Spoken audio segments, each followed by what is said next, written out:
BCCI में कुछ selectors हैं जो नहीं चाहते कि रोहित शर्मा 2027 का वर्ल्ड कप खेलें। जी हाँ, ये चर्चा इंग्लैंड में हो चुकी थी।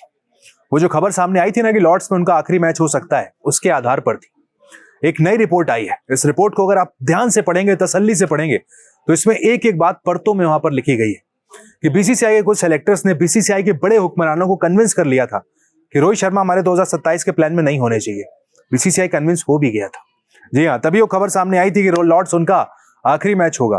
लेकिन लॉर्ड्स में क्या हुआ? उस मैच से ठीक पहले चीफ सेलेक्टर अजीत अगरकर पहुंचे लॉर्ड्स में। वहां पर उन्होंने रोहित शर्मा से मुलाकात की। लेकिन लॉर्ड्स में जब रोहित शर्मा खेलने उतरे तो 138 रन की पारी उनके बल्ले से निकली।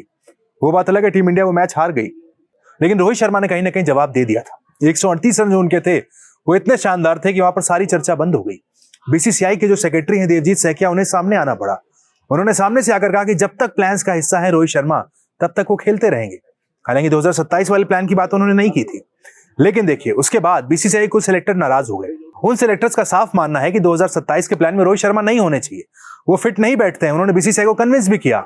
लेकिन उसके बाद रोहित शर्मा के 138 रन की पारी आ गई। इंटरनेट पर इतना ज्यादा प्रेशर बना दिया गया, खबरें चलने लगी कि बीसीसीआई को सामने से आकर सफाई देनी पड़ गई थी कि ऐसा कुछ नहीं है, क्योंकि सेलेक्टर जो चाह रहे थे बीसीसीआई कहीं ना कहीं कन्विंस था। इस रिपोर्ट में बात साफ लिखी गई है। लेकिन रोहित शर्मा की जो पारी आई, वो जो 138 रन की बैटिंग थी, सिनेरियो वहां से काफी हद तक चेंज हो गए। उसके बाद बीसीसीआई सामने से आकर सफाई देने लगा कि वो प्लान्स का हिस्सा है, वो खेलते रहेंगे। बीसीसीआई के उपाध्यक्ष राजीव शुक्ला भी सामने आए। उन्होंने भी कहा कि रिटायरमेंट जैसी बात नहीं है, रोहित शर्मा हिंदुस्तान के अच्छे खिलाड़ी हैं, वो खेलते रहेंगे। कोई अटकल नहीं, एकदम स्पष्ट है कि रोहित शर्मा अभी हमारी टीम में है, अभी खेल रहे हैं। उस तरह की सारी अखबारों में जो मीडियाबाजी है उसका कोई अर्थ नहीं है, वो खेल रहे हैं, कोई रिटायरमेंट जैसी बात नहीं। हालांकि देखिए, उसके बाद भी 2027 वर्ल्ड कप को लेकर कोई क्लैरिटी नहीं थी। सारी बात यह थी कि जब तक प्लान्स का हिस्सा है तब तक खेलेंगे, लॉर्ड्स आखिरी मैच नहीं है। ये बात सामने से वहां पर बार बार, चाहे वो सेक्रेटरी हो, चाहे वो वाइस प्रेसिडेंट हो, वो कहते हुए नजर आ रहे थे।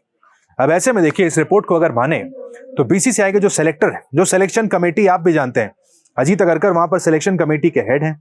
उसके अलावा वहां पर आरपी सिंह है, वहां पर प्रज्ञान ओझा है, वहां पर शिव सुंदर दास हैं, अजय रात्रा हैं। एक बड़ी सिलेक्शन कमेटी वहां पर देखने को मिलती है। अब उनमें से कुछ लोग नहीं चाहते हैं रोहित शर्मा 2027 के प्लान्स में हो, वो बात अलग है। हालांकि इस रिपोर्ट में ये नहीं लिखा है वो कौन सेलेक्टर है जो नहीं चाहता, लेकिन हाँ, ये बात साफ लिखी गई कि बीसीसीआई को कन्विंस करने की कोशिश की गई थी सेलेक्टर्स की तरफ से कि हम रोहित को नहीं देख रहे हैं आगे, रोहित का करियर हम यहाँ पर एक तरीके से खत्म कर रहे हैं। सिलेक्शन उनका अब सितंबर में वेस्ट इंडीज के सामने सीरीज है, वो होगा या होगा नहीं पता है, क्योंकि अजीत अगरकर को लेकर भी डाउट है। आर्टिकल्स में लिखा गया ये भी कि वीवीएस लक्ष्मण अगले चीफ सेलेक्टर हो सकते हैं। जी हाँ, जो सेंटर ऑफ एक्सीलेंस के हेड हैं बेंगलुरु में, अभी हाल में जिम्बाब्वे में टीम के हेड कोच बनकर गए थे, उनका नाम अचानक से इस रेस में सामने आया है।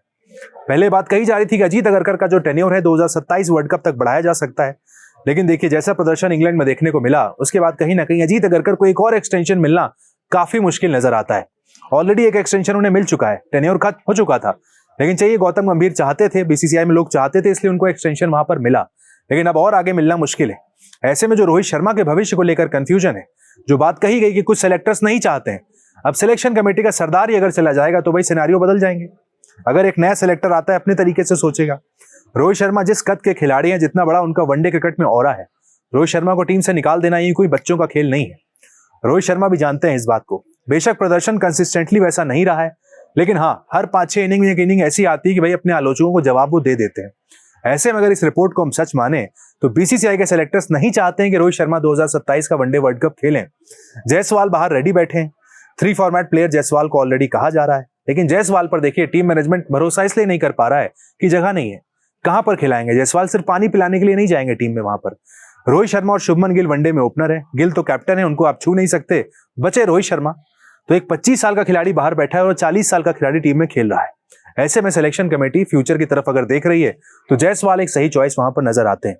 अब सवाल यही कि बीसीसीआई कैसे कन्विंस होगा, बीसीसीआई को कन्विंस करने के लिए कौन आएगा वहां पर, क्योंकि सेलेक्टर्स तो बार बार कह रहे हैं कि रोहित शर्मा को बाहर कर देना चाहिए। रोहित शर्मा अपने बल्ले से रन बना देते हैं, खेल वहां पर फंसा हुआ है।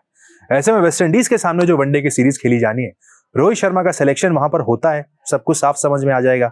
अजीत अगरकर का एक्सटेंशन अगर मिलता है, क्लैरिटी वहां पर मिल जाएगी भाई रोहित शर्मा 2027 के प्लान में होंगे या नहीं होंगे। लेकिन अगर सिलेक्शन कमेटी का चेयरमैन बदल जाता है, रोहित शर्मा का वेस्ट इंडीज सीरीज में सिलेक्शन हो जाता है, रोहित शर्मा रन बना देते हैं, उसके बाद सिनेरियो क्या होगा आप फिर रोहित शर्मा को कैसे बाहर करेंगे?